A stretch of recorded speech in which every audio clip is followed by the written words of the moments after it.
Yeah. He did that. He come off. He had like. I don't want to talk about that movie. Go ahead. Then it gets to the end where they're where Mullet gets into a fucking snowmaker and which somehow has a plow on it, so he just goes and charges the Blob with it and just tries spraying it with snow to destroy it. And that, of course, doesn't work. So Shawnee Smith makes the fucking CO2 tank explode, and you get the awesome effect of like the crystallization of the Blob. Yep, they decide to put in a giant freezer. The only thing I didn't really like about this movie was kind of the ending. That's about it. Like the ending? I mean, the way they dispose of them. Well, they don't. Well, I know that because they dispose most of it because besides the ending. The creepy fucking weirdo religious guy. Yeah, the priest ends up fucking making a cult around it. And you see like a little bit of the blob. When? Well, it's finally a cult that has fucking legs. Yeah, right. This guy can end, potentially end the world. Yeah, like a cult is usually just like blind faith. You have a blob in front of you, so that's I think but that's at this point, they know how to deal with the blob. All it takes is a little bit of cold. So. Yeah, but I honestly think that guy doesn't want people eventually killing the blob. He's worshiping it now. So. Yeah, but that's the end of it. But yeah, I guess we can go into score time on this one. Yep. I was debating between an 8.75 and a 9, and I'm going with a 9. The effects alone. Stealing my score. Well, just talking about it makes me want to go home and watch it again. Score. But the effects in it are just fucking phenomenal. I love just that monster itself. Just this, what was it, amorphous creature that it has no shape and really no rhyme or reason to it. Just kills. Yeah, it's like, it doesn't, like, where's its brain? How does it even have a brain? How does it think and function? It's just, like, instinct and... Yeah, it's a cool creature. Acting all around was pretty damn good. Even from Mullet himself. Not so much. Kevin Dillon is, like, the one downside to this film. They could have had... I don't think so. Johnny Depp. Okay, well, he's on the set of Cry Baby. He's not going to be doing that. Should have got Johnny Depp. I do agree there, but there's nothing wrong with Kevin Dillon in this at all. Didn't do a great job. I didn't have a problem with him at all. Well, he's like the lesser Dillon, but he's a name at that time. I don't know that he was.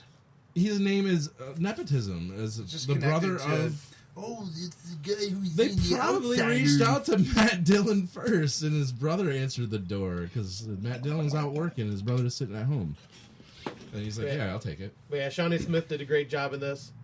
Fucking pretty much like I said, I liked everybody except for maybe that annoying kid. The one scene with Kevin Dillon that was really good was when he was in the police station. Yes, when he's handcuffed. And he licks Paul McCrane's face. Yeah. Oh, yeah. That scene was good. That was good. Well, that's just an outcast and an outlaw that knows the law, and he doesn't have anything to worry about because he didn't do anything wrong, and they don't have anything on him. Yeah, and then there's also one thing I like. It's something small, but I really liked it was more dick. I knew somebody was going to. God damn it! But I liked the purplish end credits. I don't know why. I just enjoyed how that looked. I like all of the purples and pinks of the '80s, like the Blob and From Beyond, and like Inferno, and the '80s had a lot of cool purples and pinks. Yeah, they did. Yeah. But yeah, I pretty much everything about this is how a remake should be done. Yeah, it's the '80s had the best remakes ever. Oh yeah. It's a shame because this decade has everything should be so much better. Yeah, every remake should be good because all the fucking even the horror fandom, like these people that are remaking shit should know what horror fans want by now. Yeah, but and then with the technology, studios are idiots. Yeah, but it's if you're getting into mainstream stuff, like something that's going to come out to a theater, but the biggest problem is studio meddling and CGI. Yeah, but out of any film base fan base out of films, horror is the number one. Like IMDb boards, before they shut them down, if you look at the topics, horror like topics in the forums. Well, yeah, I mean there aren't they quadrupled anything close to them. Like there aren't like romantic comedy conventions. Or no, there's nothing conventions. There are sci-fi Comic and horror. Con. Well, that's comic books. Yeah, but the comic book movies are also integrated and all that stuff too, though. But yeah, I'd say the horror community in general is probably like the biggest. It's the hugest. So why would studios not realize that? Give the horror fans what they want. Because studios don't give a shit. Because people are just going to go see it regardless. Yeah, especially now because a lot of as good as you can. The real thing is they don't care about the longevity and the cult status of a film. They don't care about how it's going to be received and how it will age and how people down the road are going to look at it. And they just care about opening weekend numbers. I'm sure we covered this on they just want their opening week budget. Yeah, they just want to make their money back. I'm sure we covered this on the remake episode, but the last good remake I think of was Dawn of the Dead, and I can't really think Maniac. of... Hills Have Eyes. Maniac, yeah. Hills Have Eyes. I don't remember if I like that. I don't remember. I like Hills Have Eyes. But yeah, I was saying, one thing I was going to say about the big studios, too, like, nowadays, like, they don't even give a shit about, like, American audiences. They want international, like, because all their dumb movies do well in international, like, and then areas. You said you like the Evil Dead remake. I I like it. Boo. Oh, fuck that. Boo.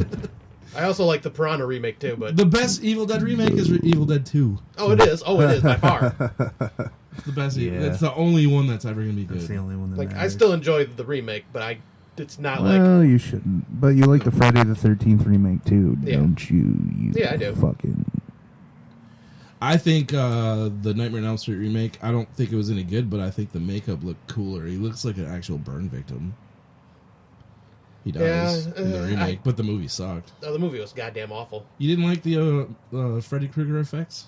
No? He looks like a real burn victim. You're going to look like a real burn victim if you don't shut your You don't even love Nightmare on Elm Street, the franchise. I do love not the franchise. First 4 no, and 6. You don't love them. I love the first 3. I like 1 and 3 and 2's okay. I love the first 3. Oh yeah, by the way, on this since we're on this Nightmare debate, I rewatched New Nightmare when I was back at the hospital. Oh my god. I don't like it. Okay, thank you. I'll say I used to defend it. I'm not a fan anymore. Thank you. Thank you, Scott. I wanted to clear that up now. That is awesome. You brought back an old segment at the very end of the podcast. Yeah, you've but been watching. Let's go on to your score then, Ken. What's your score, Ken? The Blob, you gave a 9. Yep. And Randy already revealed his 9. Yeah. You might change it just no, for suspense. I'm going to go with 9. Okay. Well, then just do your review. Then it goes this way. Well, I mean, just all the same reasons. You know, the effects. Even the score is good. Yeah, actually, I forgot to mention that. The characters are cool. A lot of recognizable faces. Even like the old homeless dude who gets the blob on him at the beginning is like you recognize him from House and Near Dark. Yeah, just little touches like Jack Nance for 1 second as the doctor in the clinic. Little things like that elevate this movie for me on top of the awesome effects and things like the willingness to kill a kid and the clever writing, like the use of the reverse red herring thing, and just, you know, it earns a 9. Yeah. For me, I'm going to give it a 9. That sucks. The only thing I didn't like... You're going to give it a 9, you said? Yeah. Well, that doesn't suck. That's great. All 3 of us give it a 9. No, I said the only thing that doesn't suck. Oh. is, I guess the plot device to where the Blob is following a certain group of people. Like, when he leaves the hospital, he's in a fucking drain at a diner for some reason. I don't know. He retreated to the plumbing, like, right away. Well, it goes to the sewer, like, it keeps going back to the sewer. I know, but, like, out of every places it could have came up in the fucking thing, Kevin Dillon was there. Yeah, it is a little convenient. Yeah. That all of the places that the Blob turns up, there are major characters, but it's a small town. Yeah. There's a lot of houses, I'm sure, but that exact but it doesn't go to any houses. It just goes specific place where in the diner where Kevin and her are. Right. And it comes into that drain right there. I was just like, it's a little convenient. Yeah, I say there's no rhyme or reason to it. It just did it. No, I mean that's the only thing. It's not like that's some serious nitpicking. It's not serious nitpicking, but even if that didn't happen, I'm not going to bump my score up from a 9 anyways. No, I mean it doesn't earn a 10. No, there's no way. And then the ending, how they get rid of them, kind of is. I'm I don't know. I guess that makes the most sense to fucking. Yeah, but what are you just gonna keep it on ice forever? I mean, fuck me, you know. I don't know what happened to all those other pieces. Yeah, like what if the power goes out? You're fucked. Yeah, what are they? Yeah, they didn't like package that shit up and just send it back into space. Right? Yeah, because they had the technology in that little town. I didn't mean. To get the government involved and everything. Yeah, because that worked out really well the first time. Yeah, that's why they fucked up. Anyways, well, let's think about this here, okay? Like The Thing is a 10, right? Mm-hmm. We can all agree on that. Yep. Okay, and The Fly is like a 9.5. Yeah. So The Blob is like a 9. I don't think it's the third best remake of all time. I was going to put it in my top 5 of that group. You know, yeah. I mean, I like Cape Fear probably a little bit more. You know, and I might even like Cat People a little bit more. Yeah. What did I score Cat People? Did I give that a 9? You get 8.75, I believe. Yeah, I gave it a 9. Okay, yeah, he was the one that gave it a 9. Yeah, Cat People is I find it at least as good as The Blob. But we're not even talking about presentation as the remake. We're also talking about how better it's remade. Also. Right, yeah, so, improvements. And Cat People for sure, was way better than the original. Yeah, The Blob is for sure, too. And same with The Thing. Cat People is the biggest improvement upon its original, I would say. I watched the original after we did that. Because the original Thing and the original Fly are both highly entertaining. Oh, yeah. Yeah. And I didn't like... Vincent Price. I didn't like the original Cat People. Not that much. But what? I like all of those old Val Lewton movies. They're all good. But I watched the remake first, and I loved it. I gave it a 9, and then I watched that, and I was like, I'll watch the remake again, not this.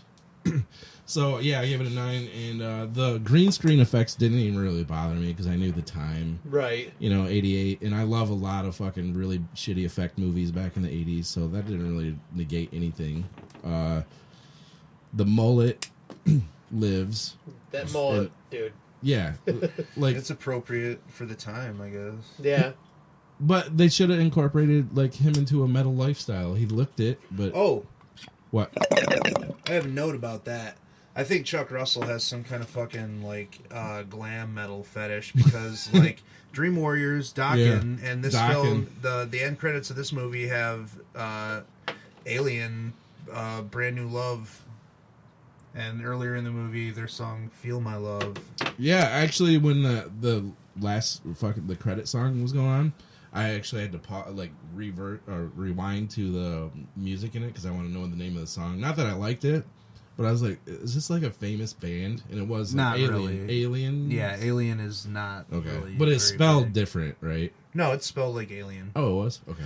Yeah, but I think that Chuck Russell must have some kind of glam metal thing, because he put Dokken in Dream Warriors and he put Alien in this band or in this movie. So yeah, and today he's probably in the country like they all do. It's a shame that he doesn't do anything anymore, because Dream Warriors and the Blob, and he did something. Oh, what the fuck else did he do? I feel stupid. He did his damn thing. That's what he did. Edit. I'm not going to be able to finish this episode. Edit. What time is it? 9:30. Oh, you have plenty of time. I said I have to be in bed by 11. Yeah, I know. So I'm tired now. I got this adrenaline from this indica, which is odd. That is odd. That doesn't really make any sense. Please stand by. Please stand by. Can I have another cigarette? I swear I'll buy you a pack. Hey, I did buy him a pack, but he gave me money for it anyways. You're dumb. He's still pretty young. He's only 59. Oh yeah, he did The Mask. No, the Mask is cool. No, I know, but he also did Eraser and I seen that. Yeah, he did that Collateral movie. That movie's not awful. I went through his seen the Eraser. Yeah, he did The Mask. Who was this? Chuck Russell. Oh, okay. The Mask is I find that film to be fairly entertaining. I don't think I've ever seen The Mask. Are you serious? Yeah, that was like a comic book movie. The Jim With Carrey Jim one? Carrey? Oh, okay. Yeah, I was thinking Cameron Diaz's fucking prime years. Yeah, I was thinking the one with the guy with the fucked up face. Rocky Dennis. Yes. The one with Cher and Sam Yeah, Elliott. that's the one I was thinking for some and reason. Eric Stoltz. Holy shit. That's just called Mask. Oh, okay. First of all. I side with Scott on this because when I hear Mask movie, I think of that. You don't think of... When I say The Mask instead of Mask... You're right. Well, I wouldn't have thought you would have brought that up for some reason. I'll bring up Rocky Dennis anytime, any place. Rocky